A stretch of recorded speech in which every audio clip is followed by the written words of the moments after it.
Good morning.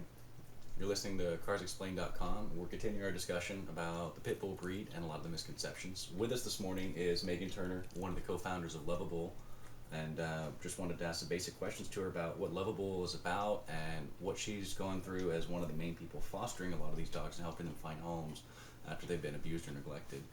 So, I guess first question is, how long has Love-A-Bull been around for? Love-A-Bull is just about to celebrate our 5th anniversary. Okay. So we were founded in 2008 as a nonprofit. Our roots go back to 2003. We started as a meetup group, Okay. and a bunch of pit bull owners would get together and take walks downtown, just as a fun thing to do, and bond with our dogs and talk to other people. And we actually still do that today. So that's been going on quite a while. Excellent. But now that we're a nonprofit, we can do a lot more mission-based work, which ties back to our goals of being a resource organization to promote responsible ownership and promote a great public image of pit bull type dogs through responsible ownership. Love-A-Bull has a program for helping train the dog, something real affordable as far as obedience class or dog training for pit owners. What is that? Like, how does that work? One of the things that we started really early on in the group was to offer free 4-week training to all pit bull owners as just a way to offer another resource to the community, because training is important for any dog.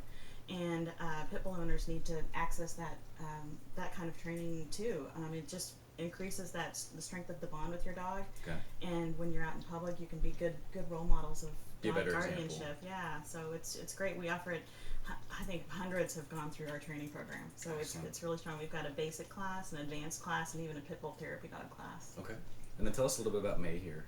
So May is a rescue that I adopted from another rescue group in town that was around before Love-A-Bull, called Lucky Mutts, and she was my first dog as an adult. And one of the myths is that you should never adopt a pit bull as your first dog, which is crazy.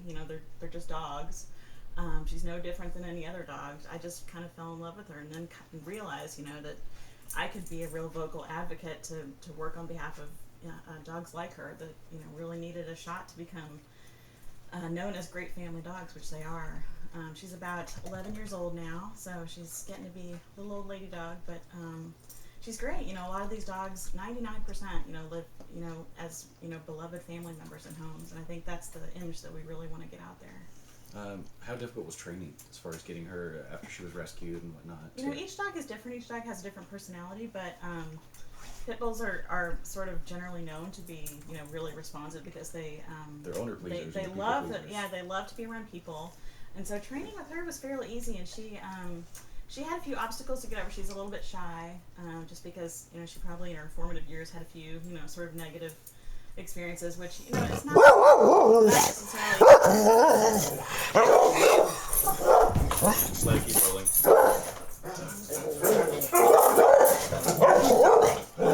definitely editing that part out.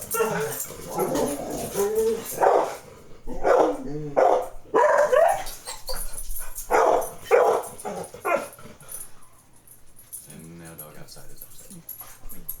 Sit.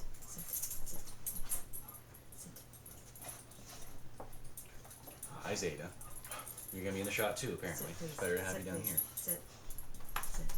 Where's your treat? So I got one left. Sit. Treats. Sit.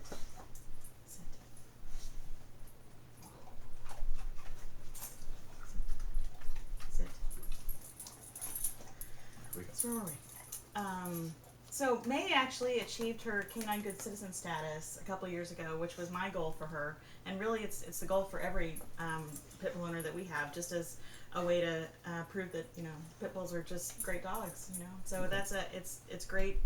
It's a great way for people to bond with their dogs, but also show that they're great, responsible role models in the community. CGC's kind of an involved process. It's 10 different It's 10 areas, different but steps, yeah, and it's actually a certification that the American Kennel Club gives out to dogs that sort of reach this, high level of training and have achieved things like sit, stay, loose leash walking, Okay.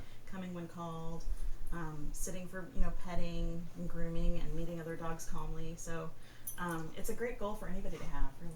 Excellent. Well, the only other question really is there anything else you'd like to say to anybody that still doesn't really fully understand the breed or hasn't had exposure to pit bulls? All they've seen is what they know and they use. Sure, yeah. A lot of the information that you get from mainstream media isn't really accurate, because it's not based on that first-hand knowledge that a lot of people maybe haven't had with a pit bull. So it's sort of all these big myths and preconceptions and stereotypes that come from individual incidents. It's not really, fair to generalize them as a group, because as we know, all dogs, just like all people, are individuals. And so, when you look at pit bulls as a group, it's a label. It's not really a breed. And when you come to think about groups of people or dogs or animals with one lens, it's just not fair, and it's discriminating against them, because they deserve a shot to be viewed as as the individuals they are. And what we like to get across too is that at the end of the day, they're just dogs. They're not special, not different. They're just dogs. We love them. So. And they do bark periodically. They do bark occasionally, like dogs do. Excellent. Megan, thank you so much for meeting with us and talking to us about this subject. And there's more information on our website. It's www.love-a-bull.org. Excellent. So thank you so much for tuning in.